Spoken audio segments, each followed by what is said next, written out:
Salamat po sa pamilya po ni Kuya Mel. Minsan pa, palakpakan natin ang Panginoon. Your grace still amazes me. Yan, isa sa mga paborito ko din po na awitin yan. So, salamat po sa pagbabahagi ng mensahe ng awitin na yan. Yan, at tatlo sila. Baka next year, apat na sila. Oh, it's a baby boy. Oho, sana kamukha ng dapat pagmukaan. Ayan, at least nabasag na po yung, paano ba, sumpa ba ngayon sabihin? Kasi sina nanay, puro babae sila. Sina tatay ko naman po, si tatay lang ang tanging lalaki, tapos kapatid niya puro babae. So, namumuro. So, pinanalangin siguro ni tatay noon, o talagang wish niya na puro lalaki, which is nangyari naman, puro-puro eh. O, ako, alam niyo naman, dalawang babae. Yan, tapos ngayon, magtatatlo. Kakatatlo lang ni na Kuya Ace. Yan, at si Jendreb, of course, yan. So, salamat sa Panginoon. Alam niyo po, sa totoo lang, wala din naman kaming ibang pinangarap, kundi maglingkod lang naman sa Panginoon. Yan, salamat, meron kaming Tita Rose na ginamit. Patuloy naming tatanawin yan na malaking biyaya. Okay, tama bang gamit sabi utang na loob? Yes, siguro. Yeah, oh. Pero to be, alam mo yan, godly in term, it's a blessing. Talagang napakalaking biyaya sa amin. At kapalit niya talagang pinagpe-pray pa namin na hindi lang kami, kundi maging sa iba pa naming kamag-anak, yan, extended, ay talagang makakilala sila sa Panginoon. Yan din prayer namin sa mga pamilya po ni Ate Maika. And alam ko na naman, pinagpe-pray nyo rin naman ang inyong mga mahal sa buhay. Tama po ba? Ang hina ng amen.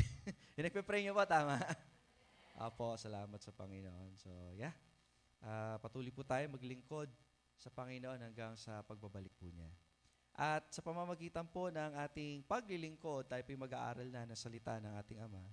At inaanyayahan ko po kayo na buksan po natin ang ating mga Biblia sa aklat po ng Henesis, Kabanatang 16, mga talatang 1 hanggang talatang 5. Yeah, pagpaumani po ninyo, ayan, medyo bumabalik na ho ako sa Tagalog. So, tingnan po natin. Ayan, English ka kasi. Okay. So, dito in Genesis chapter 16, verses 1 to 5. Babasahin ko na lamang po at pakisundan nyo na lang ng inyong paningin. At ganito ang ating matutunghayan. Now, Sarai, Abram's wife, bare him no children. Okay, so walang anak si Sarai. And she had an handmaid, an Egyptian, whose name was Hagar. Okay? And Sarai said unto Abram, Behold, now the Lord has restrained me from bearing. So sinasabi ni Sarah, ang Diyos daw ang may dahilan kung bakit hindi siya nanganganak. On whatever tone ang meron ito, hindi yan maganda. So tuloy po natin. I pray thee, go in unto my maid. It may be that I may obtain children by her. So meron silang plano. Okay? And Abram hearkened unto the voice of Sarai. So nakita po natin ang pagiging Andres ni Sarai. Ni Abram. And Sarai, Abram's wife, took Hagar, her maid, the Egyptian, after Abram was dwelt 10 years in the land of Canaan, and gave her to her husband as Abram to be his wife. And he went in unto Hagar, and she conceived, and when she saw that she conceived, her mistress was despised in her eyes.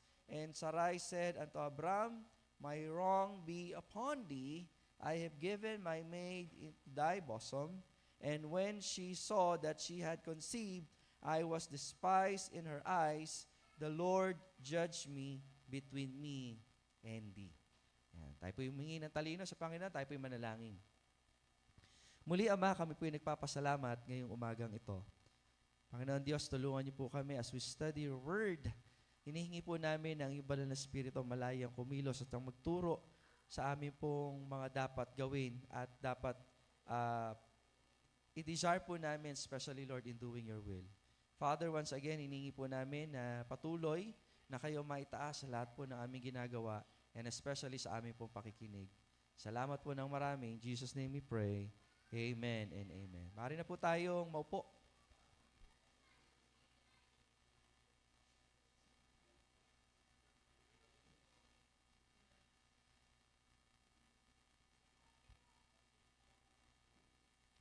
Ang title po ng mensahe po natin ngayon is The Mark of Missed Opportunity. The Mark of Missed Opportunity. Kung tatanungin po kayo, alam niyo po ba kung kailan kayo sumusuway sa Panginoon? It is a kind of question that presume na ang bawat isa po sa atin ay naranasan na po ang sumuway sa Panginoon. And I believe lahat po tayo nagawa na po natin ito. Amen? Now, as a disciple of the Lord Jesus Christ, nangangailangan po ang ating paglakad ng tinatawag po nating katalinuhan. Ibig sabihin, mga kapatid, as we go along as a believer or a follower of Christ, nakikita natin na dapat yung ating pong paglakad, yung ating pamumuhay, ay nagkakaroon ng matalinong paglakad. So meaning to say, kapag meron po tayong mga bagay sa buhay po natin na nagkaroon po tayo ng tinatawag nating kapalpakan, nakikita po natin ang mga bagay na to sa ganon, sa susunod po nating, alam mo yan, sitwasyon na maaari po tayong pumalpak, ay magkakaroon tayo ng talino at matanong natin sa ating, o masabi natin sa ating sarili, alam ko nang gagawin ko. Kasi sa panahon po natin ngayon, it is important for us to realize na sa ating pong paglakad, hindi ikaw ang dapat ang nasusunod, kundi ang Panginoon lamang po ang nasusunod sa ating pong buhay. Kasi dito sa ating mapag-aaralan, it is the life, it is the walk, it is the faith of Abraham. Remember, si Abraham po, tinawag po siyang the father of faith. So meaning to say, lahat ng mga mananampalataya, mapa-Israel man yan, or the church, isa po siya sa mga nag-set ng example how to walk on faith. How to walk in faith, rather, sa pamamagitan po ng pananampalataya. Tandaan po natin, when God gave His promise, kapag nagbibigay po siya ng kanyang pangako, lalo na po ito sa panahon ni Abraham, ano po meron dito? He is also giving us a chance to be a part or to take part, okay, to unfold His blessing every time we obey. Tagalogin ko po, kapag sinabi po natin pagsunod sa Panginoon, nagbibigay po siya ng tinatawag po nating pangako. Kapag ang Diyos nagbigay ng pangako, ay isa lamang po ibig sabihin nito, nais niya na maging kabahagi ka or makibahagi ka upang ma-unfold, upang makita natin ang pagpapala sa pamamagitan ng ating pagsunod. Kung wala hong pagsunod, wala pong pagpapala. Ulitin ko po, kung wala hong pagsunod, wala hong pagpapala. Sa isang mananampalataya, alam yan, kung nais mo pagpalain ka ng Panginoon, hindi tanong kung pagpapalain ka ng Diyos eh. Most of the time, we ask a wrong question. Diba? Ang Diyos nagpapala siya eh. Ang tanong dito, ganito, sumusunod ka ba? Diba? Sumusunod ka ba? Tignan nga po natin dito. In Genesis chapter 15, verse 1, tignan natin. After these things, sa Tagalog nga, okay, sa Tagalog. Yan, sa Filipino. Pagkatapos ng mga bagay na ito, okay, ano yung mga bagay na ito? Kasi si Abraham, pinagpala po siya ng Panginoon. Lahat ng gawin niya, lahat ng puntahan niya, lahat ng pwedeng gawin niya sa buhay niya, ang Diyos po nagpapala. Bakit? Kasama niya po ang Diyos. That is automatic. Kapag nasa Panginoon ka, kapag nasa Diyos ka, natutuwa ang Diyos sa atin, naturally, pagpapalain tayo ng Diyos. And Abraham experienced every material blessing. Bakit? Sumusunod siya sa Panginoon. Kaya nga sabi diyan, pagkatapos ng mga bagay na ito, dumating ang salita ng Panginoon kay Abraham. Kasi nga, nais sa Panginoon na malubos ang buhay po natin sapagkat kanino? Nakadikit po tayo sa Diyos. So after all the material blessing, may kulang kasi itong si Abraham at nakita to ng Diyos. Diba? Ano yung kulang sa kanya? At ang sabi ng Panginoon kay Abraham, sa pangitain na nagsasabi, huwag kang matakot, Abraham, ako ang iyong kalasag at ako ang gantimpala na lubhang dakila. So meaning to say, kapag sinabi po natin kalasag, meaning you are protected. Hindi lang sa enemy physical or anything na pwede magpabagsak sa'yo. Okay? Anxiety man yan, worry man yan, kasi merong iniisip itong si Abraham. Of all the blessing that he possessed, may kulang pa rin. Ano yung kulang? Wala siyang anak. Pero nakakatuwa kay Abraham, hindi siya nakasentro doon. Nakasentro siya kanino? Sa paglilingkod niya sa Diyos. Kontento na siya doon. Pero alam nyo, kahit hindi mo nga hingin yung mga bagay na kailangan mo alam ng Diyos ang kailangan mo. Tingnan po natin yung kasunod, sa verse 2. At sinabi ni Abraham, O Panginoong Diyos, anong ibibigay mo sa akin? Okay, kumbaga para bang, alam mo yun, meron na ako lahat Kayamanan, di ba? Lupa, everything. So ano kasunod niyan? Kung ako'y nabubuhay na walang anak at mag-aari ng aking bahay ay isang taga-Damaskong si Eliezer. Okay? Remember dalawa ang prospect na magiging tagapagmana ng lahat ng kayamanan ni Abraham. Si Eliezer, yung pamangkin niya, yung katiwala niya at yung pamangkin niya, si Lot. Diba? So alam naman natin yung story na yan. So tuloy po natin sa verse 3.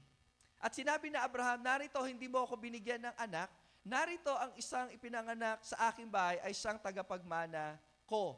Kumbaga, God is explaining, Lord, ano pang ibibigay mo sa akin? Kumbaga, para bang, kung bibigyan mo pa ako, kanino naman mapupunta ito? Diba? So, hindi ko naman mag-anak yung mapupuntahan ng mga kayamanang ito. Tuloy po natin sa verse 4. Sabi dito, ganito, at narito ang salita ng Panginoon. Remember, this is the word of God. Kung meron man po tayong pangangailangan, emotionally, diba, everything, we always turn o lagi tayong bumabalik at lagi tayong manghahawakan kanino? Sa pangako ng Diyos, sa salita ng Diyos.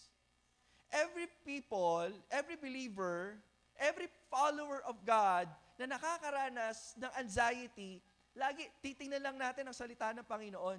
So tuloy po natin. Dumating sa kanya na nagsasabi, hindi ang taong ito ang magiging tagapagmana mo. Minsan, ang dami nating iniisip Kumbaga, Lord, ito yung aktual. Kumbaga, nagiging realistic lang naman si Abraham. Pero sa pananampalataya kasi, tandaan nyo ito minsan nakakalimutan natin kung sino yung kausap natin We serve a God who can do miracles. At hanggat hindi mo nakikita yung realisasyon sa panig ng Diyos, mapupuno ka talaga ng pagdududa. Ito yung sitwasyon ko, Lord Alam mo yun? Pero sabi ng Panginoon, hindi, ito yung gusto ko. Diba? Kaya sabi niya dyan, hindi ang taong ito magiging tagapagmana mo. Kundi, lalabas sa iyong sariling katawan ang magiging tagapagmana mo. Diba? Your offspring, your biological son, diba? Manggagaling kanino? Sa'yo. Kaya nga biological Tama? Manggagaling kanino? Sa'yo. Ito yung pangako ng Panginoon. Why? Dahil ba mabait si Abraham? No. Because God is gracious, mabiyaya ang Panginoon. Kapag mabiyaya ang Panginoon, nagpapakita nito ng relasyon. Dahil malapit si Abraham sa Diyos, malapit ang Diyos, kanino? Kay Abraham, o lalapit ang Diyos kay Abraham. That is automatic. Amen? Kapag lumapit ka, lalapit ang Diyos. Hindi naman talaga malayo ang Panginoon pero on your part, kinakailangan at kinakikita ka ng paglapit. Kasi sino ang dakila? Sino yung sovereign? Ang Diyos po lamang. Di ba? Hindi naman ang Diyos ang may kailangan kay Abraham Si Abraham ang may kailangan sa Diyos. So anong gagawin? Lalapit siya sa Diyos. Although hindi siguro nababanggit ni Abraham yung heart's desire niya, nakikita yun ng Diyos. Kaya sabi ng Panginoon, dahil malapit ka sa akin, it implies, dahil malapit ka sa akin, I will give you the desires of your heart. Galing, no? So, let's jump in verse 1 ng chapter 16. So, sabi nga po natin kanina, kapag ang Diyos nagbibigay ng pangako, binibigyan niya tayo ng pagkakataon to take part. Anong gagawin po natin on that part sa pangako ng Diyos? Pagtiwalaan natin. Your job in the promise of God, ano yun? You must be what? The promise keeper. If God is the promise fulfiller, your duty or your job, ang katungkulan mo, magtiwala ka lang sa Diyos. Kung minsan kung bakit ang hirap magtiwala sa Diyos, mas pinapagana po natin ang realidad dito sa lupa.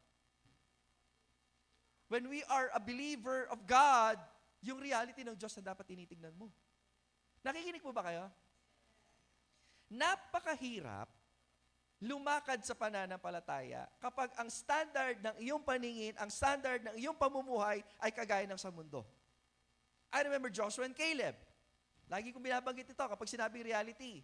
Nung pinadala yung 12 spies, yung 10 ang nakita nila, yung reality ng pader, yung reality ng matataas na kaaway, mga giants. Totoo naman eh. Kaso nga lang, kung bakit umangat, nag-iba si Joshua and si Caleb because their reality is not the reality of the world. Ang realidad po nila ay kanino? Sa panig ng Diyos. Parang ito din yun eh. Pinanghawakan nila yung pangako ng Diyos. Sinabi ng Diyos, atakin na, tara na. Kung sa 10, nakikita nila yung situation as an obstacle, but to Joshua and to Caleb, it's an opportunity. At an opportunity to take part. Hindi yun napapansin. Kaya nga sabi ko nga, ang blessing, lagi nakukuha yan saan? Sa pagsunod. Sa pagsunod po lagi. Masunurin ba itong mga to? Tingnan natin. Verse 1. Now, Sarai, Abram's wife, okay, bear him no children, wala siyang anak, okay, at hindi magkakaanak, kasi nga, bukod siya ay matanda na, baog pa. So, kumbaga, para talagang against all odds. Baog na, matanda pa. Paano yun? Di ba? Tapos sabi dyan, and she had an handmaid, an Egyptian whose name was Hagar. Remember, when you're reading the Bible, lagi ko ito napapansin, at sana makita nyo rin. Minsan, sa unang verse pa lang, pinapakita yung mga mangyayari sa kabuuan ng storya. So, ibig sabihin, sa talatang ito, ipinapakita kung ano yung past, para itong preview. Okay? Ano yung mangyayari dito? Okay? So, ibig sabihin, may gagampanan si Sarai, si Abram, yung kawalan nila ng anak, yung kanyang katulong, yung handmaid niya, which is, alam mo yan, Egyptian whose name was Hagar. Meron tong kinalaman sa buong storya. Now, ano po ang gusto po nating maintindihan sa mga bagay na ito? Okay, tanda po natin, what's the title? The Mark of Missed Opportunity. Ano dapat po natin tandaan? Number 1. Okay? Kailan tayo nagkakaroon ng missed opportunity? When we, hindi na mabasa.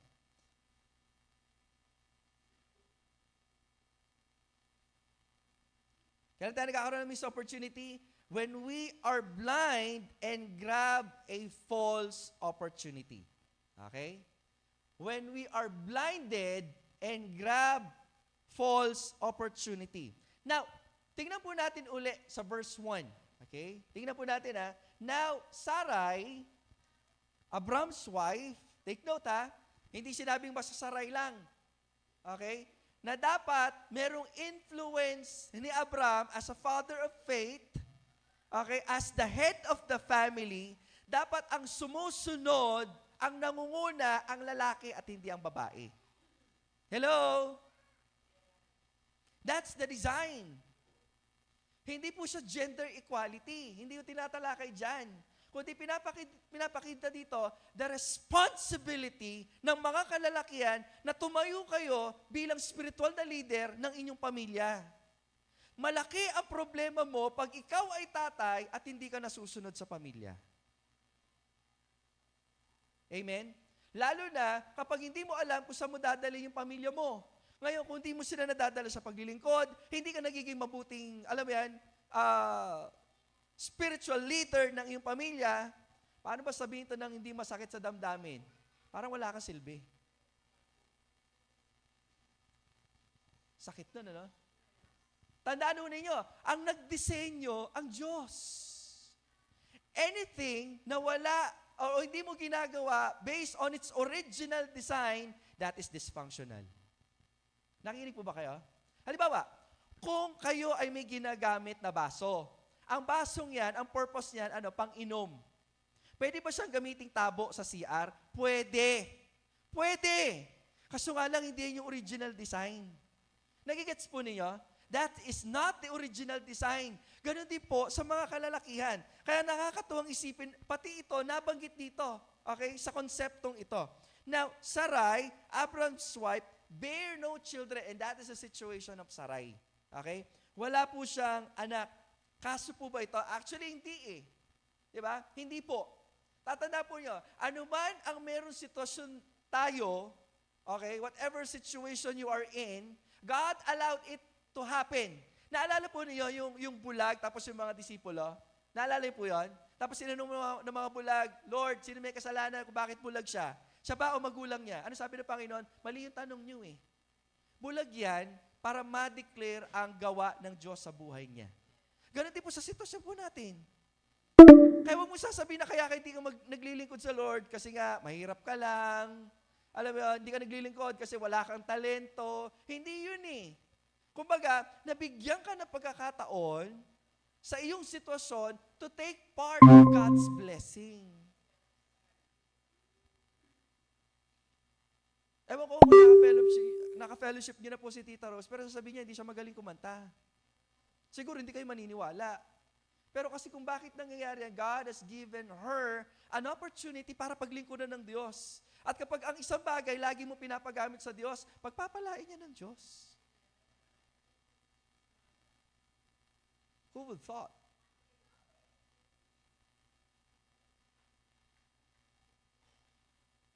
Ako,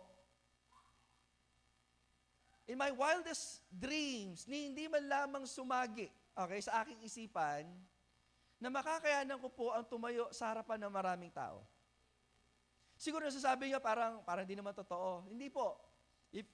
Kung babalik kayo 25 years, okay, alam mo yun, hindi talaga. Kaya from time to time, every time I stand in the crowd, lagi ako kinakabahan. Totoo yung sinabi ni Kuya Mel eh. Bagay lahat naman kami, kahit si Ate Rose pa yan, na lagi nang kumakanta, nako, kinakabahan pa rin. Yeah, you ask her. Kami yung tipo ng taong pang ano lang kami, pang side lang kami, pang support lang kami sa totoo lang. Si nanay ganun din. Okay? Talagang pwede mo kaming maging biggest cheerer. Pero yung tumayo sa harapan, no. Kumbaga, we're not built in for that. So kung bakit lang nangyayari itong mga bagay na to, kasi kapag pinapagamit mo ang buhay mo sa Panginoon, gagamitin naman talaga yun ng Panginoon eh. In fact, kung ginagamit ka naman ng Panginoon, wala ka rin naman may pagmamalaki. Sapagkat ang lahat ng bagay, lahat ng talento, lahat ng meron tayo, galing sa Panginoon. Papagamit lang naman natin sa Diyos. Sabi dito, ganito, and she had, wala siyang anak. Okay? Pero hindi yan problema. Kaso, may naisip tong babaeng ito, si Sarai. Okay? Ano naisip niya? Meron siyang, ano ba sa Tagalog yan? Pakilagay nga. Handmaid. Alila. Ang pangit pala. Sige, palitan natin para medyo katulong. Kasambahay. Okay? Actually, that's the equivalent of that. Kasambahay. Okay? Na taga-Ehipto na pangalan ay Hagar. Karnino natin o himay-himayin po natin. Tandaan niyo to. When you are reading the Bible, you have to ask yourself, who, where, what, why. Dahil nabanggit yung Ehipto, that's a question of where. Tama? Kapag may nababanggit na lugar ang Bible, pag bagay naman, halimbawa, pag sinabing hayop, sinabi ko na ito eh, pag sinabing tupa, lagi, it pertains, it talks about sa Christian. Any animals, maliban sa sheep, hindi yun sa Diyos. Kapag sinabing baboy, kapag sinabing uwak, that's a symbolism of what? Being an unbeliever. Dito naman, pag sinasabi lagi, tandaan nyo ito pag sinasabi lagi ang salitang Ehipto, it symbolizes false hope. Kumbaga, that is a strength outside of God. Yun ang ibig sabihin yan. Although hindi pa sa lumilitaw talaga, sa panahon ng mga Israelite, pero yun ang ibig sabihin po niyan eh. Kumbaga, may pangako ang Diyos, pero mas inasahan ni mas inasahan ni Sarai itong Egyptian na to. So, anumang bagay, anumang lugar, anuman ang sitwasyon na pinagtitiwalaan mo na malayo sa Diyos, hindi ho yun maganda. Tama? Kumbaga, may problema ako. Ano sabi ni Sarai? Meron akong, alam mo yan, kasambahay. So, bumubuo na ng plano. Sometimes, that action, merong pinaguhugutan yan. At ang pinaguhugutan po niyan ay kawalan ng tiwala. Nakikinig kayo? Nakikinig po ba kayo? Maganda na marunong tayong gumawa ng sarili nating paraan o sa sarili nating lakas. Okay? Pero kung ginagawa mo yan na walang gabay, talino ng salita ng Panginoon, hindi po yan maganda. Mga kapatid. Okay? Kasi sabi dyan ng an Egyptian whose name was what? Hagar. Ang pangalan po niya, Hagar. So pagpapakita po ito ng alin? Kawalan ng pagtitiwala sa Diyos. Kawalan ng pagtitiwala sa Diyos. Nakakalungkot isipin na karamihan po sa mga anxieties. Ano ba anxiety sa Tagalog? Alalahanin. Okay? Pag sinabi ko kasing alalahanin, ito yung ginagawa natin sa pamamagitan ng ating pag-iisip na siyang sumisira ng disposisyon natin sa buhay. Nakikinig po ba kayo? Di ba kapag isa kang taong maraming iniisip, marami kang alalahanin, hindi ka makausap ng matino. Hindi ka makapagtrabaho ng maayos. Eto pa, pati yung sarili mong katawan, hindi mo naayos. You're full of anxiety. And it stems deeper. Nag-uugat po yan ng malalim sa pagpapakita ng ang pagpapakita ng alalahanin ay pagpapakita po ito ng kawalan ng pagtitiwala sa Diyos. Verse 2, and Sarai said unto Abram, behold, now the Lord has restrained me from bearing. Can you imagine that? Dapat nakasentro ka sa Diyos. Kaso nga lang, ang pangit dito, ang nakikita ni Sarai, ang Diyos ang dahilan kung bakit hindi ako nanganganak. Toinks. Parang may mali Ayun the Lord had restrained me from bearing. Although naglalaman siya ng truth, pero hindi siya nanggagaling sa isang katotohanan para magtiwala sa Diyos.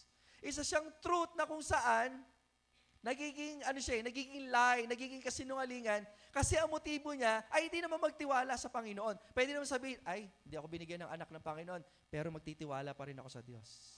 Pwede naman yun Ang nangyari dito, okay, the Lord has restrained me from bearing. So, ano gagawin niya? Ito yung plano ngayon.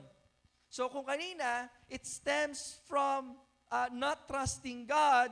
Pangalawa, makita po natin dyan, she is not or they are not obedient.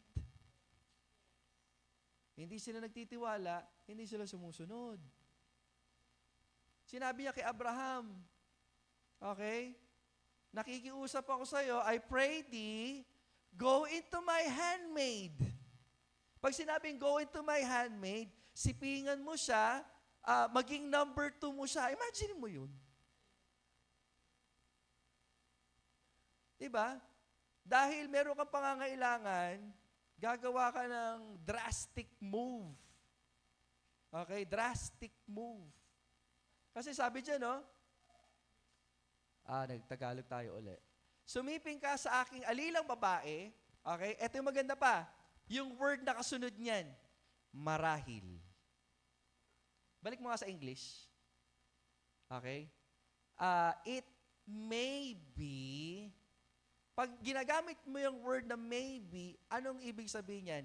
Hindi ka sigurado. Tama? Hindi ka you're not sure. You are making a plan, gumagawa ka ng plano, para, hirap ng Tagalog to English, para masatisfy mo yung sarili mo patungkol doon sa problema mo na inalaw naman ng Diyos para maging daan, para magtiwala ka sa Kanya. Dito hindi eh. Hindi, yung problema, hindi papalapit sa Diyos, papalayo sa Panginoon. Imagine mo, it may be, baka naman, baka lang, okay, ito yung plano ko, pagpapakita ito ng kawalan ng pagtitiwala sa Diyos, at hindi pagsunod sa Diyos. Kasi kung ito'y pagsunod sa Diyos, kasi ano yung pangako nga uli, balik po tayo sa chapter 15, okay, verse 4, sabi doon, this shall not be thine heir, but that shall come forth out of thy own bowels. Manggagaling mismo kanino? Kay Abraham. Pastor, hindi naman sinabi kay Sarah, hindi yun ang konsepto dito eh. Mag-asawa to, si Sarah, si Sarai, at si Abraham. Hindi pa sila Sarah and Abraham. Wala pa nun eh. Kasi nga, nandito pa sila sa sitwasyon na talagang hinuhubog ng Diyos yung pananampalataya upang makita ng Diyos kung gaano nga ba talaga ang totoong pagsunod ng mag-asawang ito. At dito sa mga talatang ito, nagpapakita lamang that there's a point in their life, sa punto ng kanilang buhay, na talagang hindi sila nagtiwala sa Diyos. At makikita niyo to, na ito yung tanging event na nag-trigger na ang bunga ng pagsuway nilang ito na hanggang ngayon, nire-reap pa rin ng Israel. Alam niyo po ba yun? Sino yung anak ni Hagar? Ishmael. Sila po yung mga Arabo. Sila yung mga Islam na kinakalaban ng Israel. Grabe ang pagsawayan. Talagang aanihin at aanihin mo yan. Bakit inalaw to ng Panginoon at hindi ito tinanggal? Biyaya ng Panginoon to humble Israel. Ganun din sa buhay natin. Kapag tayo sumusuway, patatawarin ka ng Diyos, but the consequence of your sin will be there. Halimbawa, nagbisyo ka na nagbisyo, nagdrugs ka na nagdrugs, patatawarin ka ng Diyos, pero yung epekto ng gamot sa katawan mo, you will reap that. Hello?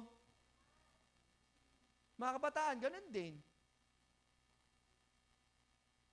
Katamaran. Bisyo. Yung bisyo sa panahon natin, iba kasi yung bisyo ngayon eh. Cellphone, that's a bisyo. I-rip nyo rin yan. Yes, God can forgive you. Pwede tayong patawarin ng Diyos. But the benefit, or rather the consequence of that sin, hindi pwedeng hindi mo ma-reap yung consequence na yan. Tuloy po natin. Okay? So, balik po tayo.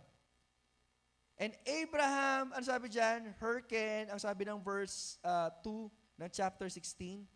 So, nakiusap si Sarah, ito yung plano natin, hindi ito plano na galing sa Diyos, sa pagpapakita ng kawalan ng pagtitiwala at hindi pagsunod, at isang plano na kung saan hindi sila sigurado. Minsan kasi mas magaling pa tayo sa Diyos eh. Yung plano nila, napaka-komplikado. Yung plano ng Diyos, napakadali. Anong gagawin na? Magtiwala ka sa akin. Yun lang yung gagawin nila eh. Diyan minsan ang hirap paganahin ng Nakikinig po ba kayo? Diyan minsan mahirap paganahin ng pananampalataya pag nagiging mas matalino ka sa Diyos. Pag nabanggit mo na yung mga salitang imposible, kaya agagawa ng paraan nga. Yan yung nangyayari. You are witnessing, okay, the actual missed opportunity na dapat, alam mo yan, ang magbe-benefit ng mag-asawa, pero hindi yan nangyari. Dahil, alam mo yan, full of anxiety, eto na ngayon, okay, the classic one, at pinakinggan or dininig ni Abram ang sabi ni Sarai. Kumbaga, in effect, ganito, sumang-ayon si Abraham sa plano na ginawa ng kanyang asawa na dapat siya ang nagsasabi sa kanyang asawa kung paano sila magtitiwala sa Diyos. Hina-highlight ko po ito mga lalaki, mga tatay, mga tatay, mga tatay.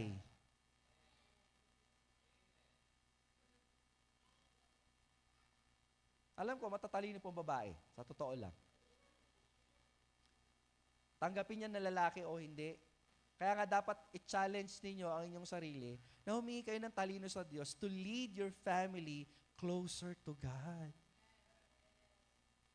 Mga babae, alam ko naman din matalino kayo, pero matuto kayo magpasakop sapagkat ito ay utos ng Panginoon. Utos ito ng Panginoon. Di ba? So, again, ano yung tinitignan natin dito? Kailan nagkakaroon ng missed opportunity? When we are blinded kapag tayo nabulagan and grab a false opportunity. It shows, pinapakita nito, kung sino yung may control talaga. Oo, may pangako ka ng Panginoon, pero alam mo yun, sa pamamagitan ng pamumuhay na meron ka, lumalabas ang totoo. Hindi ang Diyos ang may hawak. Ikaw ang may hawak. Ikaw na hindi nagtitiwala sa Diyos, ikaw na sumusuway sa Panginoon, ikaw na gumagawa ng paraan na wala namang kasiguruhan kung gagana o hindi. Lord, ibigay mo lang sa akin ng trabahong ito at yumaman ako. Pag yumaman na ako, wala akong gagawin kundi paglingkuran kita. Narinig ko na maraming beses yan. Wala akong gagawin kundi sumuporta lang ng sumuporta. Minsan di binibigay ng Diyos eh. Madalas hindi talaga ibibigay ng Diyos. Kasi gusto ng Panginoon, magtiwala ka sa plano niya at hindi sa plano mo. Kasi hindi ang Diyos ang susunod sa iyo. Tayo ang susunod sa Diyos. When we obey God, it refines our character. Diba? It builds up faith. Tumatatag yung pananampalataya the moment that we're facing kapag kumakarap po tayo sa iba't ibang pagsubok.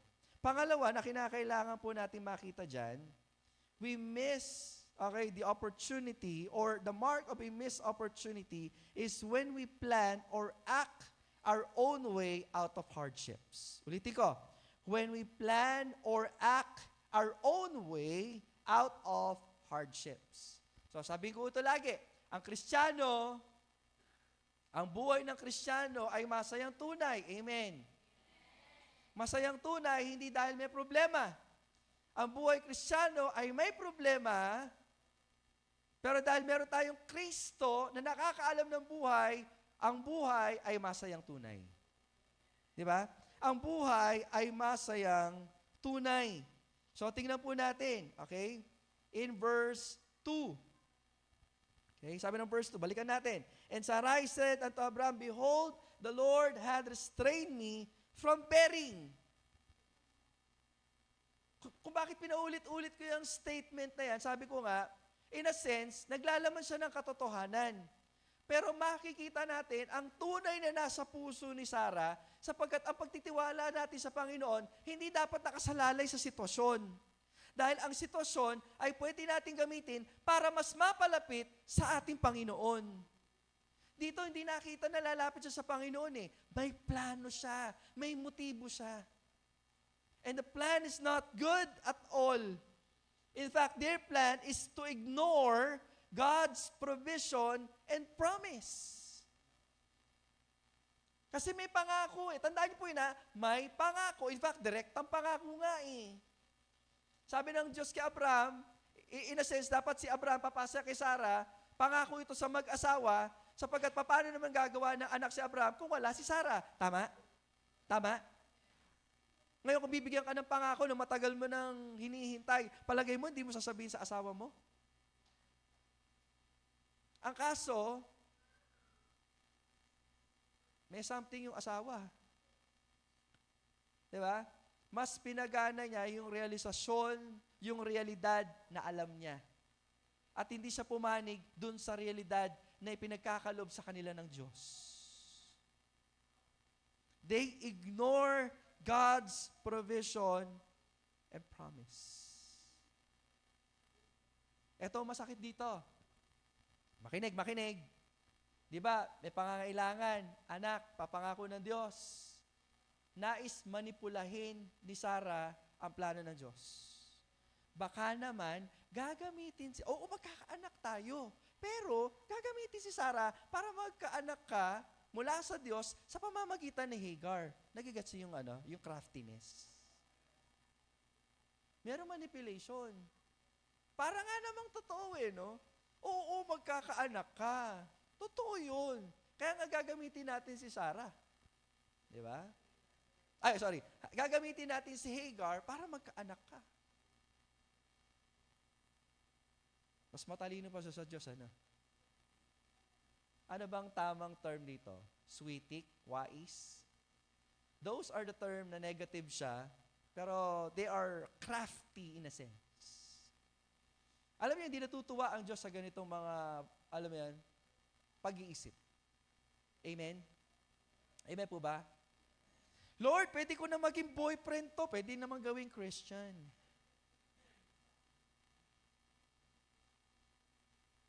Lord, ibigay mo sa akin tong trabaho na to. Pag magtatides ako, sige, ibigay ko sa iyo 20%. Sige, 20. Paglilingkod mo, ginawa mo bargain.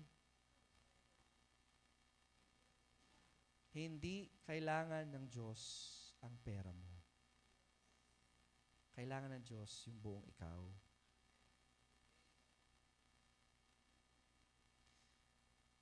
Sana matanggal na tayo, maalis na tayo sa mga terminolohiya at pananalita na maging matapat kayo sa pag-aaten ng gawain ng Panginoon. Pero hanggat hindi pa rin yan nangyayari, bilang lingkod ng Panginoon, wala rin ho kaming sawa na magpapaalala sa inyo sa kahalagahan ng pagtitipon at paglilingkod natin sa Diyos. Nag-iiba nga lang ng level. Kung sa umpisa, paalala, alam mo yun, uy mga kapatid, attend ka ng gawain. Kasi dumarating din minsan sa punto, yung tinatawag natin familiarity. So, kinakailangang tatapangan mo ng konti. O, mga pasaway. O, mag-attend kayo ha. Dahil wala pa rin. Tatapangan mo na naman ng konti pa. O, mga hampas lupa. Ano ba yan? Dahil, hindi ho minsan, kinakailangang, alam mo yan, gawin itong mga ang Diyos nga ginagawa, yun In the Old Testament, you will notice how God communicate to His people. Hindi makakuha sa malumanay, sige, babanatan niya. Para maipakita niya na, teka, sino ba dapat matsunod? Kayo o ako? Nakikinig po ba kayo? Minsan ilalagay dapat natin sa ating kaisipan na ang Diyos, Diyos po siya. Wala kang pwede ikatwiran sa Kanya. Nakikinig po ba kayo? Naalala ko to, actual po itong nangyari. Bagamat ginagamit po ito, somehow to convince, somehow ginagamit dito para, konsensyahin. Pero actual po itong nangyari. Merong isang mag-asawa, ang tamad, or sabihin na natin, hindi nila binibigyan ng kahalagahan ng pagtitipon, lagi silang pinapaalalahanan ng pastor, hindi nagkulang ang pastor, ang lagi niya sinasabi, yung pong mga anak namin, wala magbabantay, etc., maingay po sila, alam yung ginawa ng Panginoon? Bakit yung sinabi Panginoon? Pinintulot ng Panginoon kinuha ng Panginoon yung bata. Dami tayong dahilan Sige, Pastor, that is morbid. No, it's not. Ang may-ari ng buhay, ang Diyos. Nakikinig po ba kayo? Kayang gawin ng Panginoon? Oo, siya may-ari ng buhay Wala kang karapatang magreklamo, wala kang karapatang magalit. Nakikinig po ba kayo? Minsan, iniisip ko, Lord, yung kinuha si Jay.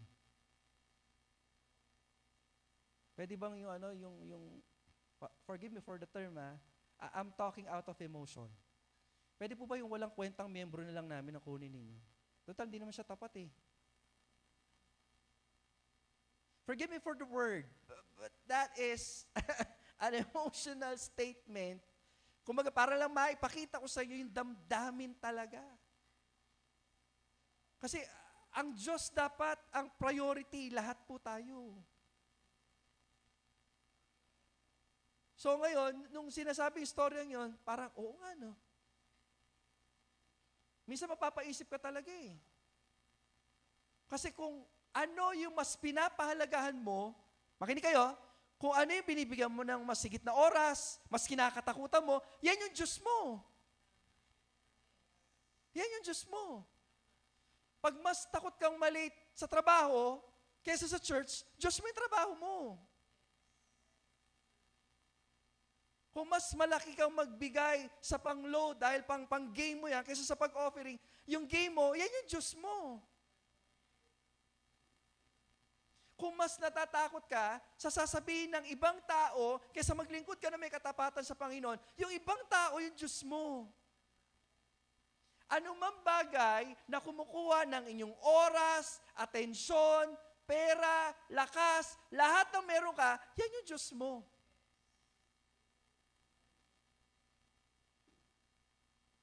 For where your treasure is, there your heart will be also. Kaya ngayon paglilingkod sa Panginoon, natural lang na dapat na ibibigay ang ating puso. Binibigay natin ang buong puso na paglilingkod po natin sa Diyos. Pero dahil mas magaling ka sa Diyos, mas sinasamba mo yung kagustuhan mo at hindi yung kagustuhan ng Diyos, ano nangyayari sa buhay? Napupuno po tayo ng alalahanin. Napupuno ang buhay po natin ng alalahanin sa buhay. Number 3. What is the mark of missed opportunity? When we don't cultivate patience well. When we don't cultivate patience well. Sabi po sa verse 3, ganito, tingnan po natin. Verse 3. And Sarai, Abram's wife, okay, took Hagar, her maid, the Egyptian. So, sinunod. Plano ng Diyos, plano ni Sarai. Si Abraham, sinunod ang plano ni Sarai. Ayan o. Sarai, Abram's wife, took Hagar, her maid, the Egyptian, okay, kinuha niya, sinunod niya yung plano. But I want you to notice the next wordings. Okay? After Abraham dwelt 10 years in the land of Canaan. In short, ang tagal na nilang naghihintay. Hindi sila nakatiis. Pero mo, 10 taon ng ganyan ang sitwasyon mo, binigyan ka na ng plano ng Panginoon, di ba, na dapat sundin mo na lang. Ngayon, kung kailan andyan na, doon ka pa nakuhang sumuway. Ayun, nasabi dyan, no? Okay, sumunod siya kay Sarai after Abraham had dwelt 10 years in the land of Canaan. Ibig sabihin, nasa land sila ng pagsunod ng 10 years. Pagkatapos ito, nakuha pa nilang sumuway. Nagigets po ninyo? Naintindihan po ba? When we don't cultivate patience, well, kinakailangan po mga kapatid eh. Kanino ko ba narinig to? Huwag mong ipagpalit ang maliit na oras, ang sandaling panahon, na kung saan sumusunod ka sa Panginoon ng napakatagal na panahon. Ibig sabihin, sa isang simpleng pagsuway, kaya nga, iniingatan or dapat po nating bantayan ang mga desisyon po natin sa buhay. Ingatan ho natin. Hingi tayo ng talino sa Panginoon. Lord, tama po ba itong gagawin ko? Tapos humingi ka ng talino sa pastor mo, sa mga magulang mo, sa mga taong, alam mo yun, lumalakad na may kaayusan din. Nagigets po niyo? Sa ganon, magkaroon po tayo ng tamang paglakad sa buhay. Kasi sa totoo lang, hindi naman tayo makakuha ng kalakasan sa labas. Trabaho, trabaho, andyan naman yun eh. Pero aminin mo natin, hindi, minsan ang trabaho nakakasawa. Nakakasawa talaga magtrabaho. Lalo na ang mga kasama mo sa trabaho, mga sip-sip.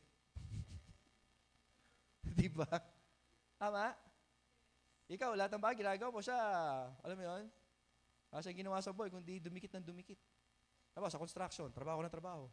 Yung tamad mong kasama, pagdating ng boss, wabisikan niya ng gano'n yung tubig niya. Tapos, kakapagod. Mautak. Although that's a simple, sabihin na natin, illustration, nagigets yung ibig kong sabihin. Wala tayo talaga makukuha ang kalakasan maliban sa salita ng Panginoon. And God's Word is always encouraging us, tapat ka lang, steady ka lang. Hindi natutulog ang Diyos. Alam ng Diyos ang kanyang ginagawa. I remember Joseph, for that matter. Si Joseph, hindi mo pwedeng matinag ang pananampalataya niyan. Hello? Sa paglilingkod niya sa Diyos, it reflects sa pamamagitan ng kanyang pagtatrabaho. Let me use this one. Sa pagtatrabaho muna tayo. Kahit saan mo dalhin si Joseph, pinagpapala siya ng Diyos. Nagiging malapit siya sa mga taong nakapaligid sa kanya, kahit sa mga boss niya. Tandaan nyo, nakakaranas siya ng promotion nang hindi siya sumisip-sip. Why? Because the quality of his work is exactly the kind of quality of his character. Tapat siya sa Panginoon, tapat din siya sa trabaho. Hindi siya madaya. Kapag oras, oras. Kasi sa kanya, hindi trabaho ang sentro. Paglilingkod yun sa Diyos. Kaya siya nagiging maaga. Magkaibang konsepto ho yun. Iba yung maaga ang magtatrabaho dahil gusto mong, alam mo yun, makita ng boss mo na masipag ka. Hindi eh. Bilang isang Kristiyano, it takes character. It takes maturity. Dahil na-train ka sa church, alam mo yun, na laging maaga, kasi ang konsepto mo, ang lahat ng bagay, sa lahat ng oras, ito'y paglilingkod natin sa Panginoon. So dahil na-cultivate mo na sa church, madadala mo na yung palabas. Kasi paglilingkod, hindi lang sa loob ng church, sa labas din yan ng church. Araw-araw po yan. It's a lifestyle. Dahil naging lifestyle mo na, pati sa trabaho ngayon. Ito maganda. Ito maganda. Sanay kang pagalitan sa devotion. Ngayon, pag sa trabaho, mani-mani na lang yan. Bakit? I am trained. Di ba? Di ba? Kaya magsasama loob nyo. Kasi sa kakabuti naman natin lahat yan.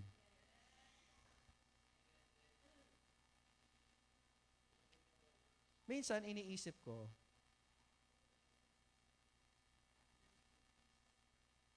alam niyo naman, lahat ang nanay ko matapang yan. Although I don't agree on her strategy, based on one reason and one reason only. Kasi kapag masyado kang magagalitin, nagkakaroon ng stress. Tama? Ayokong kunin na maaga yung nanay ko. Nagigets po ninyo? Kaya sometimes, I don't agree. Pero dahil out of emotion and love for the ministry at sa mga tao nakakasama niya, talagang idinidikdik niya. Although ayoko yun sa totoo lang kasi nga, matanda na yung nanay ko. Hindi ko yung nasasabi sa nanay ko, ang isip siguro ng nanay ko parang kinokontra ko siya, pero yun yung damdamin ko doon. Iisa lang ang nanay ko. Nagigets? Kaya mapalad ho kayo. Kasi sa amin, hindi namin ganong siguro dahil mababait kami, I don't know. Pero yung palo, dumaan kami lahat dyan. Dumaan kami lahat dyan. Nagigets po ninyo? Damdamin nyo ng isang ina na nagmamahal ng tunay sa Diyos at para kayong mga anak na ayaw niya kayong mapariwara. Ngayon kung ayaw ninyo, pwede naman kayong umalis. Sa church na ito, malaya naman kasi tayo. Pero kung tignan nyo, saan ba nag-uugat ang lahat ng ito? Kung yan sa galit, ay lumayas kayo dito. Hindi yung tama yun na, kaya kami nagsasabihin dahil galit lang. Hindi. Galing yun sa pagmamahal eh. Sabi ko kung bakit ako kontra dahil hindi maganda kasi sa kalusugan. Kahit din ako, minsan nakaka-apekto yung minsan yung sama ng loob na dapat, ba't di pa kayo sumunod? Alam mo yon? Kaya minsan nagiging lang ako nonchalant. Sabi ng matatanda, ano yun? Tinapay ba yun? Nagigets po ninyo? Amen po ba? Alam nyo, walang ganyan sa ibang church. I don't know, pero as far as I know, dito lang yan sa atin. Kaya wala tayong ginagawa sa church na ito, kundi maluwalhati lang natin ang Panginoon. Ang Panginoon lang dapat ang naitataas, ha? Hindi ang kahit na sino. Kaya nga salamat sa Panginoon, nabibuild up na yung pagmamahal. Mahal niyo po ba ang bawat isa? Mahal niyo po ba ang pastor niyo? And when I say pastor, dalawa yan. Pastor Ben at si Pastor Eric. Pinagpe-pray niyo po ba sila? Oo, kaya salamat. Salamat sa mga nagdadala ng pagkain sa amin. Tita Rose, Tita Lulu. Bago ako tumayo dito, pinapakain nila ako. Dadala sila. Effort yun pagmamahal yun sa pastor. Setting aside na pamangkin nila ako, hindi yun pagmamahal yun sa lingkod ng Panginoon. Salamat to sa mga nagbibigay sa akin ng deodorant, toothpaste. Para may gusto rin kayong sabihin sa akin, si Dennis. Oho. Kasi imbes na isipin mo yung mga bagay na at least may mga nagbibigay. Pagmamahal yun Salamat. Pagmamahal din to. Kapag meron kayong plano o gagawin, sinasabi nyo sa pastor ninyo, pagmamahal yun. Iilan lang gumagawa nun, sa totoo lang. Melissa, may plano yan sa buhay, sinasabi yan sa akin. And when we pray, talaga umiyak. Sisigo, ninano ka, may pray tamo mo. Ano yung iningi niya ng advice? Secret. Pero hindi boyfriend nyo. Bawal pa mag-boyfriend yung mga yan. Okay? Ang plano niya, lalayasan sana tayo, pupunta ng Canada. Pero hindi natuloy. At anyhow, nangyayari ang lahat ng ito for us to grow in the faith. Nawa, hanggang dumating nawa ang ating Panginoon, patuloy tayo na lumakad na may katapatan at may kabanalan sa Kanya. Everything that is happening to us, again, that is an opportunity for us to grab, to be blessed by God, para pagpalain tayo ng Diyos, to take part in this walk of faith. Sa paglakad sa pananampalatayang ito, pinapahintulot ng Diyos ang bawat pagsubok para mas lalo pa tayong pagpalain ng Panginoon. Hindi pag nagka-problema ka, natotorete ka, di mo alam kung saan ka pupunta. Minsan ganun Minsan sa sobrang gulo ng buhay mo, prayer meeting dahil may problema, hindi ka mag-a-attend. Madalas ko marinig to, hindi lang sa church ito, kundi sa iba't ibang churches. Saka na ako mag-a-attend, pastor, pag okay na ako. What? Pag okay ka na? Dapat nga pag may problema ka, lapit ka kagad sa Diyos para maging okay ka. Dahil the moment na nagka-problema ka at malayo ka sa Diyos, magulo. Dilubyo ang buhay mo.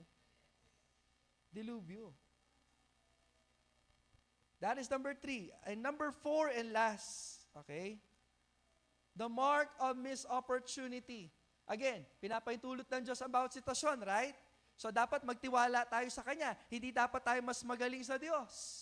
Okay? So number 4, we miss opportunity when we blame others for the choices we make or not make. Ulitin ko. We miss opportunity when we blame others, kapag sinisisi natin ang iba, for the choices sa mga pagpipili that we make, na ginawa natin, or not make, na hindi natin ginawa. Ano yung sabihin natin sa statement na yun, Pastor? Madalas, kapag may nangyayaring problema sa buhay po natin, hindi ka malago, hindi ka mature. So, ang dami mong sisisihin ngayon. Sisisihin mo yung anak mo, sisisihin mo yung, pamilya mo, yung mga magulang mo, yung gobyerno. Sisisihin mo si Duterte, si Bongbong.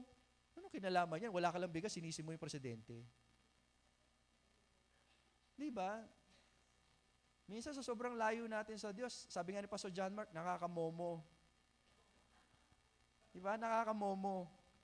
Ayaw niyang banggitin niya. Medyo kasi si Pastor John Mark, nonchalant. Nonchalant. Ano yun Hindi ko ngayon kasi medyo brutal ako magsalita. Pag malayo ka sa Diyos, nakakabobo talaga yan. Talaga. Yung hindi mo dapat sinisisi mo, ano kinalaman nila dyan? Sometimes, or rather, most of the times, we are so foolish to blame other people na ang tunay na dapat sisihin, hindi naman yung ibang tao, kundi ikaw mismo. Na dapat nagtitiwala ka na sa Diyos, hindi mo pa ginagawa. Kaya nga, ang paglakad po natin sa buhay natin ito, mula nung nakilala natin sa Panginoon, pagsunod lamang sa Kanya at wala nang iba pa. We should learn how to develop our obedience to God. Pag sinabing develop, ini-enhance pa natin. Halimbawa, hindi ka nagtiwala sa Panginoon. Okay lang yan. Okay? Next time, pagbutihin pa natin. Kasi kapag binigyan ka ng sitwasyon ng Panginoon, hindi ka nagtagumpay dyan, babalikan mo yan, sigurado, hindi ka natuto dyan eh. Ngayon, kapag binalikan mo yan at ganun pa rin yung response mo, tapos binalikan mo yan at ganun pa rin yung response mo, ang tawag dyan, kamomohan. Hindi ka na natuto eh. Anong sabi ng isa sa tinuturing natin pinakamatalinong tao, si Albert Einstein? Stupidity is doing things over and over again expecting different results. Paano magkakaroon ng tamang results kung paulit-ulit mong ginagawa? Kung yan ang ginagawa mo, kung ano yung resulta, nakapalpa mo, ganun din lang, paulit-ulit din lang yan. Hoy, nag-iisip sila. Dinidevelop sa'yo ng Panginoon. Alam mo, kahalagaan ng pagbabasa ng Bible, pag-a-attend. Hindi ka natututo. Anong nangyayari? Paulit-ulit ka na lang. Ang isang tao paulit-ulit, wala hong palatandaan ng maturity. Just like the Israel. Hindi sila natuto. Paikot-ikot sila sa wilderness. Bakit? Di natuto. Yun ang team song mo, hindi na natuto. Di na natuto. Yung blaming naman, ang team song nyo, ang dami-daming dahilan. Ang dami-daming dahilan. Mapagtakpan lang ang kasalanan. Ngunit alam ng Diyos ang iyong kalooban. Pagkat ang dami mong dahilan. We blame, we run, we cover our sins. That is why we do not succeed in everything that God has given us. Tandaan niyo ito, ulitin ko ito sa inyo. Yung problema na pinagdadaanan mo ngayon, ang Diyos ho ang nagbigay ng otoridad para maranasan mo yan. Hindi para pahirapan ka, kundi lumapit ka sa Diyos para pagkatiwalaan siya na siya ang may kontrol ng lahat ng bagay at siya ang magbibigay ng talino sa iyo para matiis at mapagtagumpayan mo yung sitwasyon na pinahintulot niya. Ginagawa niya yan para mas tumibay ang iyong pananampalataya at pagkatapos naman yan ay pagpapalain ka ng Diyos. Amen? Sa bagay, mag-amen man kayo o hindi, yan po ang katotohanan na dapat po natin sandiganin. We miss opportunity when we are blinded, when we are deaf. Okay, ano pa ba yung manhid sa English? Kung kayo po ay walang pakialam sa pangako at salita ng ating pong Panginoon. Mga kapatid, it's about time. Okay, it's about time for us to wake up. Huwag kayong maging kagaya ni Sarah. Ang dami ng pangako, ang tindi ng pangako ng Diyos, pero nakuha niya pang magduda. Di ba? Nakuha niya pang hindi magtiwala. Nakuha niya pang hindi sumunod. At nakuha niya pang magplano sa isang plano na hindi naman siya sigurado. Ano nangyari? Palpak. And hindi lang si Sarah, lalo na malaking impacto kay Abraham. Siya yung pinagsabihan eh. Siya dapat yung nagtitiwala eh. Siya dapat yung tumatayo as a spiritual leader of the family. Ano nangyari? They reap the consequences up to now. Anong gagawin? Palitan natin. Magtiwala tayo sa Diyos. Tayo pong lahat ay tumayo. Tayo po'y manalangin. Muli, Ama, salamat po sa oras na ito. Panginoon, habang lahat ng ulo'y nakayuko at lahat ng mga matay nakapikit, Panginoon, kayo po ang nakakita ng aming sitwasyon. Father, we ask for your forgiveness. Humingi po kami ng tawad. Patawad, Panginoon, na minsan nagiging mas matalino pa po kami.